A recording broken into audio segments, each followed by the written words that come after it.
It's outside catching ground. Yeah, slightly. Good player selfie. These guys are ready for you. A little closer if you can, Coach. Hi. Coach, you guys started fall practice last week. Just how does it look so far?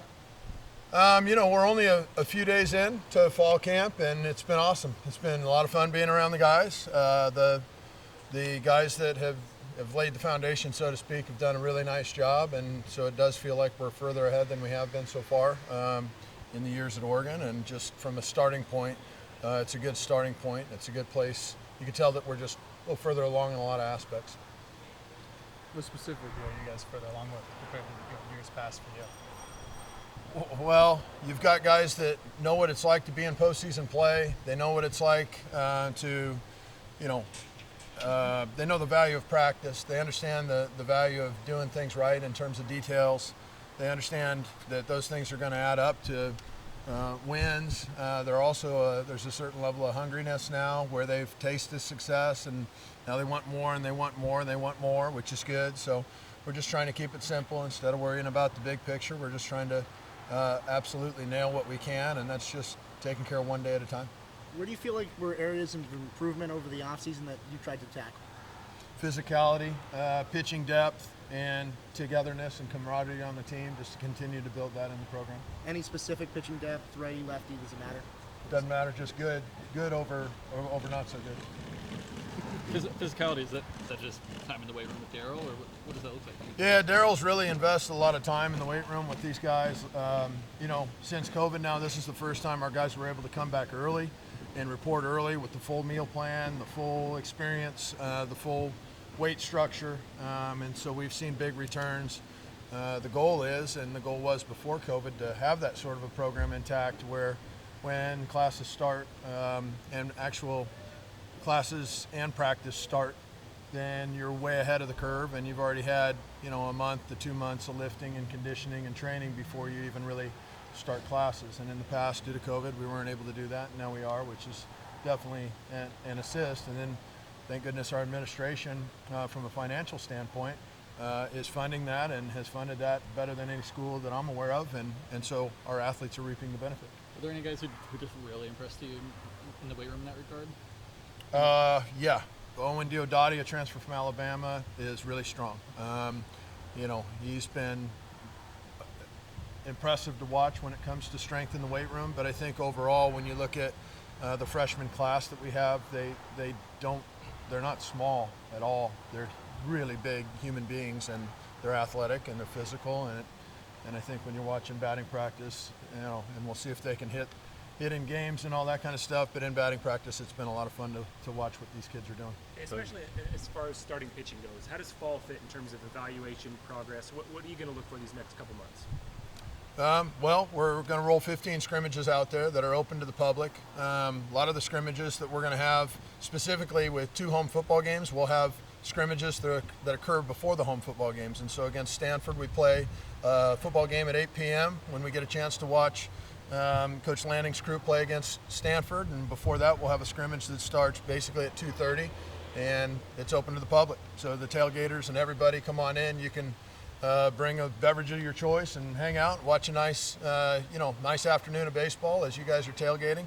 Those are going to be 2 opportunities we have to do, and it doesn't even matter if we start at 12:30 with a kickoff. If that happened one day, like it did this last weekend, then we'd start early and we'd go at 7 or 8 in the morning to where we can give our fans something to watch. But those are big-time evaluation periods for you guys, too, in terms of assessing where guys are at. Yeah, we take the fall seriously, really seriously, and there's a lot of depth out there right now, and so we've tried to maximize the number of at-bats. Playing outside competition is fun, but when you've got 20 new players, then you're really trying to maximize at-bats and innings pitched. And when you're playing outside competition, there's an opponent pitching for the other side and playing for the other side, so you lose half of the at-bats that you normally could get in a scrimmage situation. You also lose half of the innings pitched. So we're going to try to maximize all those things and really have a good full body of work by the end of the fall. To piggyback on that, is that sort of the best way for you to manage such an extensive roster, is to see them, actually get out there and play? How do you manage that depth? Heck yeah, because practice is one thing, and who can do it when the lights come on is big. And then I think, when we're with those two opportunities that I spoke on, those are great opportunities for our guys to play in front of fans, even though it isn't probably a super rowdy environment or whatever. It's going to be a social tailgating type of an environment where fans can come and watch. Fantastic. And I imagine that we can get a lot of people from tailgate to come on in and see what we're doing on the baseball field this fall. It should be a lot of fun for our players. Is this a situation of a bit of circumstance, Waz, and that go back pre-COVID, a couple of years ago, there was the fight to add fall games from the coaches themselves, not saying you specifically, but the push to get, I think, up to 7. To cut it down, is it that mainly because, like you talk about having 20 freshmen and you just wanted to maximize the internal reps more than, is this kind of that circumstance? Yeah, and it's not 20 freshmen, it's 20 players, but nevertheless, yes, it is. And so I'm thrilled that the NCAA has allowed us 2 additional competitions plus a competition versus a foreign entity, so to speak. And we'll play a Canadian national team this fall here at home. And other than that, we'll choose not to play any outside competition for what I talked about. But depending on the year, if it's a bunch of old guys and they're all coming back and, innings are maybe less important, then obviously you would play more outside competition and have some fun with that. This is just not that year. You added 4 lefty arms in the offseason. They're all freshmen. Is there a specific roles you're looking at for them? Is one of the guys kind of in line to be a starter versus a reliever? Yeah, too early to tell. They're all in line for whatever they earn. Are there any new pitchers that have stuck out to you? Yeah, a bunch. Yeah, so Any far. specific? There's probably about 4 or 5 that have jumped out. I mean, we're only a couple of bullpens in. Turner Spiljarek, his dad, Paul, I think, pitched in the major leagues for some time. So he's got a lineage and a bloodline. It looks like the game's fairly slow for him right now. Matthew Grabman, who is Team Canada's #1 pitcher. Those guys were 1 and 2 on Team Canada last year. And so that's a big win on a recruiting front to have those 2 quality arms in here. And there's a lot of other kids that are really doing well as well. But it's only a couple of bullpens in, and so it's not really a full body of work quite yet. What are the qualities you're looking for when evaluating who could be a weekend starter? Guys that can handle the game, command the fastball, throw more than 1 pitch for a strike, and just the mentality that you're looking for. I mean, we've got a saying that says, that's what it looks like. And so it's pretty simple. I think that whether it's a head coach of a program or a media individual or even my wife, for goodness sakes, she knows what it looks like when it's done right, and she knows what it looks like when it's not done right. And so it's pretty obvious, I think, for fans, for coaches, for players, and we're just trying to teach these kids to do things right, compete in the right way, and the people that earn the jobs by the end of fall camp will have the best opportunities, and they'll be a little bit ahead of the pack when we come back from Christmas break. What are some of the position battles that you're most looking forward to seeing kind of begin to flesh out here this fall? Everywhere. It's awesome. I mean, it's awesome to watch out there. It isn't like we've got one guy at one spot and then we got 4 guys at another. I mean, everybody, whether they're old players and have played a bunch in the past or whether they're new players, boy, there's some battles going on out there. Now, the old players seem to have the edge in terms of just understanding the flow of things. So you watch a Gavin Grant, a Drew Cowley, we're blessed to have those players back. But it's slower, it's slower for them. They've got their arms around it. There's a handle to them where maybe the young players are playing a little bit of a breakneck pace right now and they're trying to figure out what's going on. Everything's moving really quick for those guys. And so it's our job as coaches to help those guys slow it down. And when those guys do, as we've seen now specifically just this morning, when those young guys start slowing it down, boy, it gets fun to watch, and whether Dominic Hellman ends up playing shortstop for us or not, it's fun watching a kid who's 6'5" or 6 at shortstop who hits the ball over the batter's eye and over the scoreboard in batting practice, and we'll see if he can do it in games. But that kind of physicality's out there, and the old players see it, and they can see that kind of talent. I think that's great for them to feel that push as we go, and the young players see the veteran leadership, and they know that those guys have been staples and played in postseason for 2 years in a row now. Specifically for shortstop, just what are you looking for? This is the first time in a couple of years that you have to replace Cassidy. So, Yeah. What do are you more defensive oriented in that spot, and you'll give up the bat for defense up the middle, or? Each one of these guys brings something different to the table, and Gavin Grant's really working to be our starting shortstop. Drew Cowley's working to be the starting shortstop, and there's probably 3 other guys that are out there at least that are working to be the starting player. But that's across the board at each position. Boy, there's a lot of A lot of guys out there. You know, Jackson Jaha is a freshman third baseman. Great example. And he was drafted by the New York Mets, got a lot of money offered to him. And up until the last second, he didn't know if he was going to come to campus or not.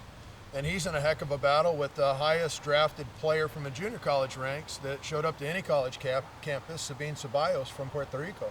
And those guys are over there with about 2 other guys too that are, each one of those guys are, I mean, just really playing well, and it's fun to watch. Doesn't look like we've got a lot of weak links on the early going at all, and it just looks like a lot of competition. Obviously beneficial to have that kind of depth, but how challenging is it going to be for this coaching staff to be able to, put those lineups together? Well, not very challenging there. You know, when you see what it looks like, you can put those lineups together pretty good. Keeping everybody happy is always going to be a challenge when you've got depth. You know, if you don't have depth, then that's, everybody knows who should play and everybody else is going to sit and watch.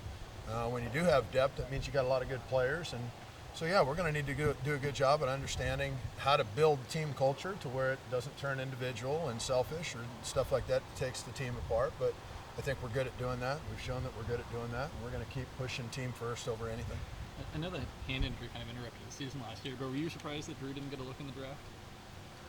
Well, I think his hand injury derailed him, when he's the beginning of the Pac-12 season. And, that's when his hand gets broken on that check swing at Stanford, or the first swing that he took on Friday night against Stanford. I think that's tough. I think that's tough for a player. Was I surprised that I'm never surprised about the draft. I mean, some things happen where a guy gets drafted super high and you're surprised. And sometimes, Matthew Grabman didn't get drafted, but yet he was Team Canada's #1 guy and he's up to 97 miles an hour. He's plenty good enough to get drafted, but getting drafted doesn't necessarily indicate how good a guy is with his talent. A lot of times signability plays into a factor and other things come into factor. And when a kid tells the scouts, if you take care of me at X level, then I would be interested in playing pro ball. And if not, I know I can come back and develop my skills more at Oregon, and I want to be a part of something special. We haven't gotten to Omaha yet, and that's on the map. We really value that in our locker room, and a lot of these guys, Tanner Smith has returned specifically for that reason, and the hunger in his eyes is awesome to see. And so, just trying to build a program. In the big picture, was a couple of issues that we've chatted about for years now, but the transformation committee is sometime in the next month or so potentially going to be opening the door to folks like you to do some things that would be rather revolutionary for equivalency sports, whether it be lifting the cap on staff and also for equivalency being head count potential. Any formative conversations yet about what this could mean for you folks in January, literally, or February when some of this stuff can get finalized if they end up pushing it through? Decisions for people above me. I don't understand it. I know that the more coaches that we can put out there for student athletes, the better prepared they'll be. And for me, it's all about the student athlete. So the better we can help them in their careers, we should be trying to do that.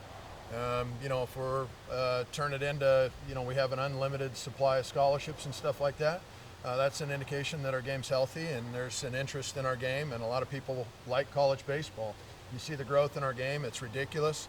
The numbers that they're turning right now in the College World Series with attendance and profits, it's ridiculous, and that's because the product is really good. So I'm not surprised when the Transformation Committee starts addressing those issues, because the game is so healthy, the players are at such a level where it's so good, and why wouldn't you want to take care of somebody and give a guy an opportunity, especially a kid that might not be able to afford college baseball. And for all these years, a really big scholarship for a college player is a 70% scholarship. Well, there's a lot of kids that even with the biggest scholarship at a 70% level, they still can't afford to come and play baseball, and they choose to go in other directions and play other sports. Maybe the Transformation Committee has recognized that and now opens up doors for these, for not only people that can't afford it, but for all people to jump into this thing and get compensated at a very high level, where it's not taking money out of mom and dad's pockets, whether they got it in there or not. And now we continue to see the growth of our game. That ultimately is, I think, what they're trying to do. And I commend the people on top that are pushing for the changes that are going to work for our student athletes' well-being. Thanks, Waz. Thanks, guys. Yeah, good. Thanks for your coverage, guys.